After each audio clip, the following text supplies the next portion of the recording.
বাইদেউ ডক্টৰ আয়েশা খাতুন চাকৰিৰ পিছত নুখুৰি এটা ব্যৱসায় যিটো আমাৰ লাইফ ষ্টকৰ যিটো ব্যৱসায় সেই ব্যৱসায়ৰ প্ৰতি ধাৱমান হ'ল আপোনাৰ যিটো লাইনত আপুনি 100% দিব মনোনিবেশ দিব এটেনশন দিব আপুনি হাৰ্ড ওয়াৰ্ক কৰিব হেতু লাইফত হেতু সেক্টৰতে আপুনি সাকসেস হবই কিন্তু ইমান ইজি নহয় যে আপুনি বহিলে সাকসেস হ'ব you must do hard work and you must face risk of life okay স্বাৱলম্বিতা তথা উপাৰ্জন তথা এজন ভাল বিজনেসম্যান হ'ব কাৰণে আৰু এমপ্লয়াৰ তেখেতে 10 জন দিব পৰা অৱস্থাত থাকে গতিকে ইয়াক ব্ৰিডাৰ হিচাপে ৰাখিছে বৰ্তমান 2 নম্বৰ সংঘৰ নহয় জানো খুব ধুনিয়াকে বনাইছে বাইদেৱে একদম মানে আমাৰ সাধাৰণ কৃষকসকলে বনাব পাৰিব তো টিং দিছে ওপৰত আৰু তলত আপোনাৰ কাঠেৰে এটো আপোনাৰ চাং পদ্ধতি কৰিছে আৰু এইবিলাক সব বাহেৰে বনাই দিছে নহয় জানো বাইদেউ এনেকুৱা এটা ঘৰ বনাবৰ কাৰণে এজন কৃষকে কিমান মান ধন খৰচ কৰিলে চাং পদ্ধতিৰ ছাগলী ফাৰ্ম এখন বনাব পাৰিব যদি নিজে কৰে ওকে কিছুমান মানুহ নিজে কৰিব পাৰে হয়তো একজন মানুহ ধৰিব তথাপিও 25-30 হাজাৰ ভিতৰত এটো হৈ যাব পাৰে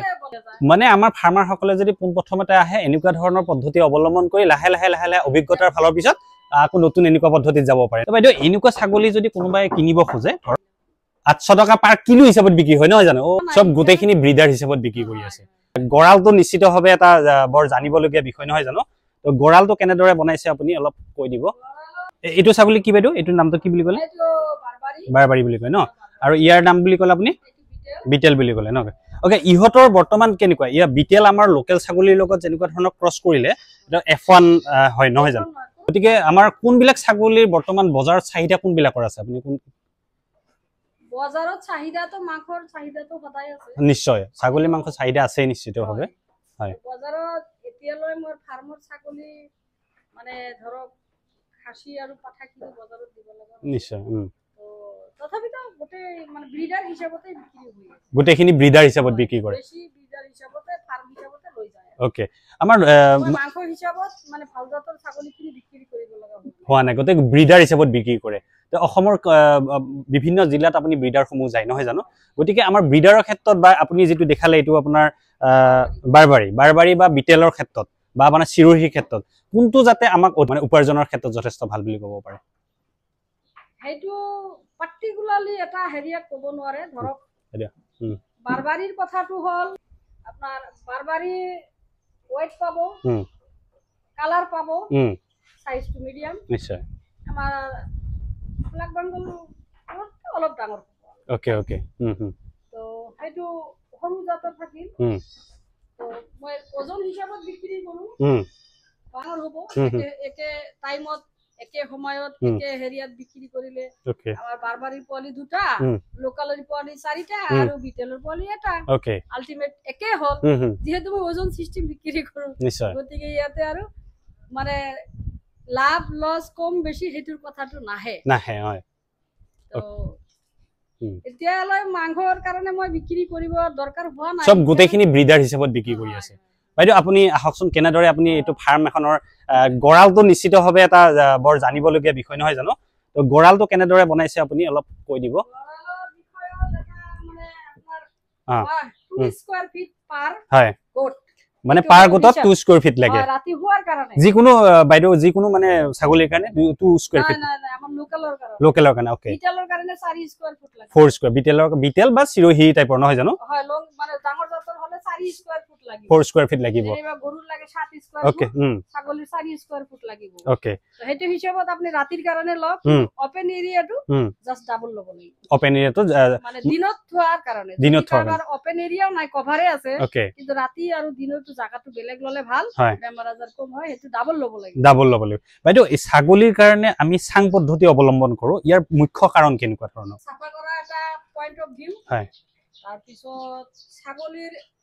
ইউৰিনটো কম থাকে পৰিমাণ ওকে কিন্তু ইমান বেছি ষ্ট্ৰং এমোনিয়া হয় ছাগলীৰ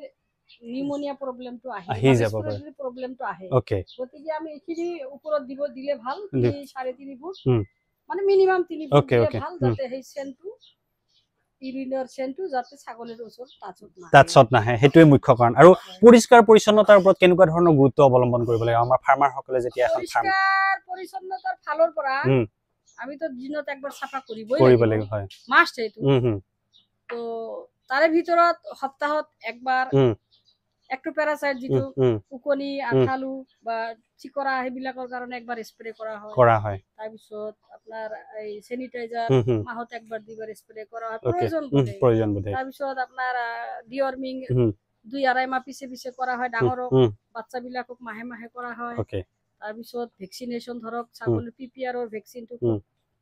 মানে ধৰক মুখ্য বুলি ধৰিব পাৰি ন তো এইটো 4 মাহ বয়স 3 মাহ বয়সৰ পৰা দিলে ঠিক ঠাক তো 3 মাহ দিলে আৰু 2 মাহ পিছত একবাৰ দিব বুস্টাৰ বুলি কয় তাৰ পিছত বছৰি 6 মাহত দিলে বেছি ভাল আৰু নহলেও যিবিলাক 3-4 বাৰ হৈছে হয়তো বছৰত একবাৰ কৰি দি থাকে আৰু বেটো হেৰি নেকি আপোনাৰ ইটি ভ্যাকচিনও দিব লাগে পিপিআৰ ৰ লগত এতিয়া আমাৰ যিবিলাক লোকেল আমাৰ থলুৱা প্ৰজাতিৰ বা ধৰক আপোনাৰ যিবিলাক আছে ব্ল্যাক বেঙ্গলে হ'ব আমাৰ লোকেল প্ৰজাতিৰ মানে যিবিলাক এন্টিবায়োটিক বা ভ্যাকচিনেশনৰ কথা কলে সবকে একে এনে আৰু বেলেগ দিব লাগে ধৰক পৰিমাণটো বেলেগ দিব একে ভ্যাকচিনৰ পৰিমাণ ডোজ একে থাকে নহয় জানো আৰু হেৰিও দিব লাগে মানে সেম আপোনাৰ ভ্যাকচিনেশনটো সেম হয় মানে ধৰক পিপিআৰ দিলে পিপিআৰ সবকে দিব লাগিব নহয় জানো খাদ্যৰ ক্ষেত্ৰত কেনেকুৱা ধৰণৰ বাইদেউ হেৰি দিব লাগে খাদ্যৰ ক্ষেত্ৰত এতিয়া যাৰ জায়গা আছে তো খাই উৎপন্ন কৰিব আপুনি নেপিয়াৰ খাহৰ আপুনি উৎপাদন কৰে সাত খুৱাব পেট ভৰিলে হল হয় কিন্তু তাৰে ভিতৰত জীৱান পাত খোৱালেও খা খোৱালেও দিনত একবাৰ কনসেন্ট্ৰেট ৰেশনটো দিয়া ভাল নিশ্চয় ভিটামিন মিনাৰেল ব্যালেন্স ডায়েট কেনেকুৱা ধৰণৰ আপুনি খাদ্য খুৱাই জানেন ধৰক ব্যালেন্স ডায়েট জাৰ্সি গৰু খোৱা ফাৰ্মৰ গৰু 10 লিটাৰ 20 লিটাৰ 15 লিটাৰ গৰু খোৱা সেই খাদ্যটাই খাও ধৰক কোম্পানীৰ ব্যালেন্স ডায়েট এটা থাকে কিনা কোম্পানীৰ দানা লগতে মাকৈ গুৰি ধান গুৰি আৰু ব্ৰান সাপোৰ্টটো থাকে ফেন যে আপুনি দিছে ধৰক এনেকুৱা ধৰণৰ ফেনৰ ব্যৱস্থা কৰিছে গৰমৰ দিনত কি ফেনৰ প্ৰয়োজন হয় নেকি বাৰু হয় নহয় আৰু ঠাণ্ডাৰ দিনত কেনেকুৱা ধৰণৰ আৰু গৰমৰ দিনত কেনেকুৱা ধৰণৰ ব্যৱস্থা গ্ৰহণ কৰিব লাগে ছাগলীৰ ক্ষেত্ৰত গৰমৰ দিনত মানুহৰ নিচিনাই যি গৰম লাগিলে আমি অৱলম্বন কৰো খোৱা পানী ইলেক্ট্ৰল দি থাকিব লাগে ঠাণ্ডা পানী দিব লাগে ফেন দিব লাগে হয় সেইখিনি ব্যৱস্থা কিন্তু ৰাখিব লাগে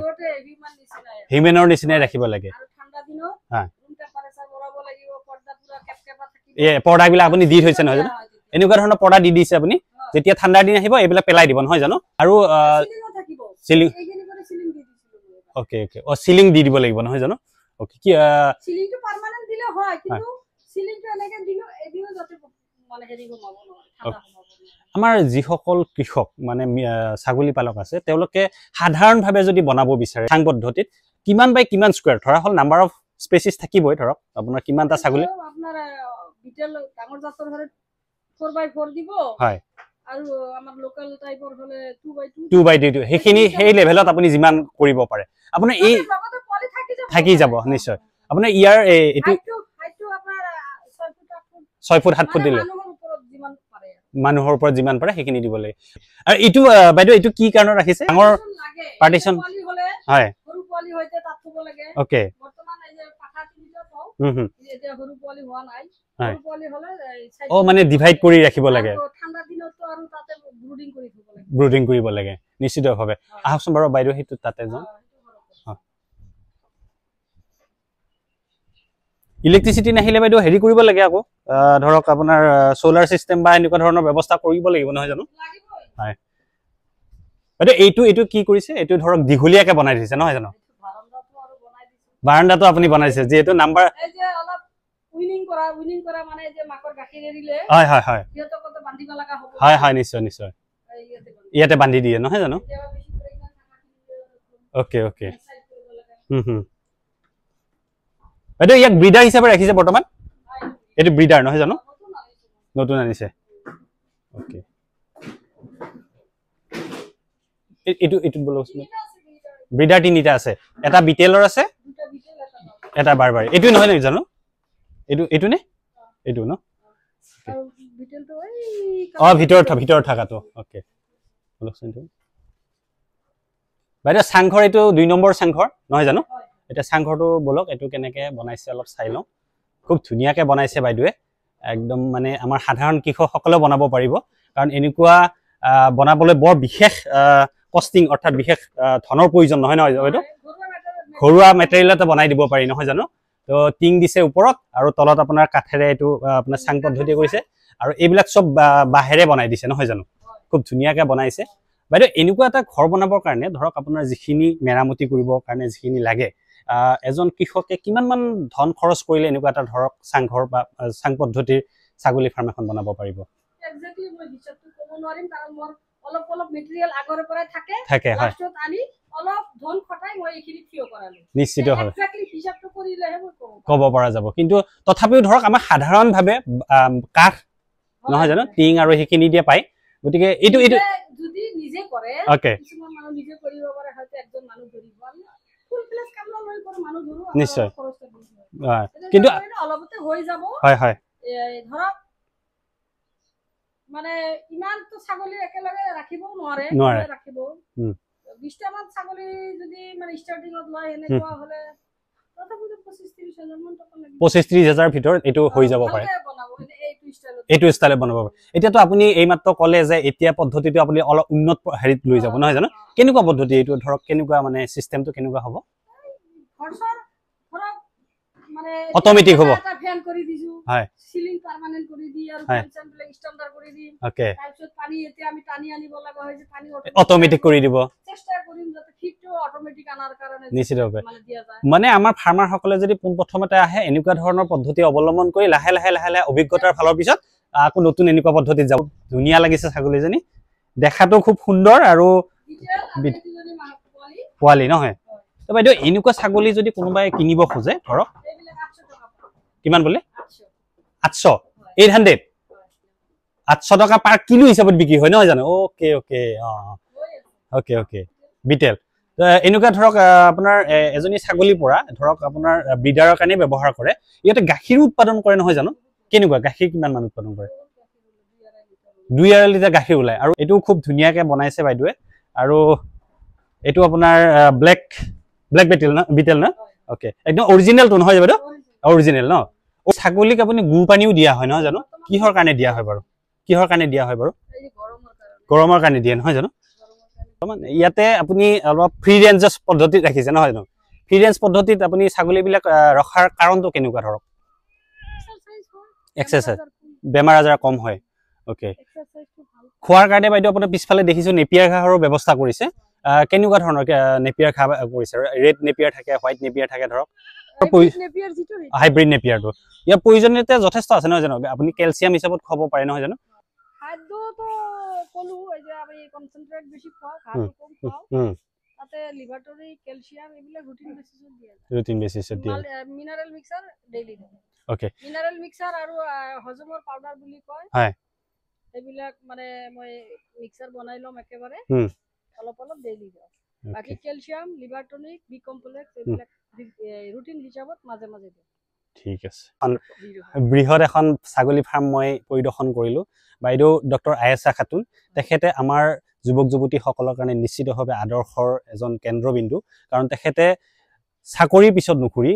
এটা ব্যৱসায় যেটো আমাৰ লাইফ ষ্টকৰ যেটো ব্যৱসায় সেই ব্যৱসায়ৰ প্ৰতি ধাৱমান হ'ল আৰু আমাৰ যুৱক যুৱতীসকলৰ নিশ্চয় আদৰ্শ তেখেত আপুনি বাইদেউ অকমান আমাৰ যুৱক যুৱতীসকলক কৈ দিব লাগে যে এখন ফাৰ্মিঙৰ জৰিয়তে নিশ্চিতভাৱে এটা স্বাৱলম্বিতাৰ পথ ল'ব পাৰে নহয় জানো আপুনি তেওঁলোকক কি অকমান এডভাইস দিব আপুনি কৈ দিব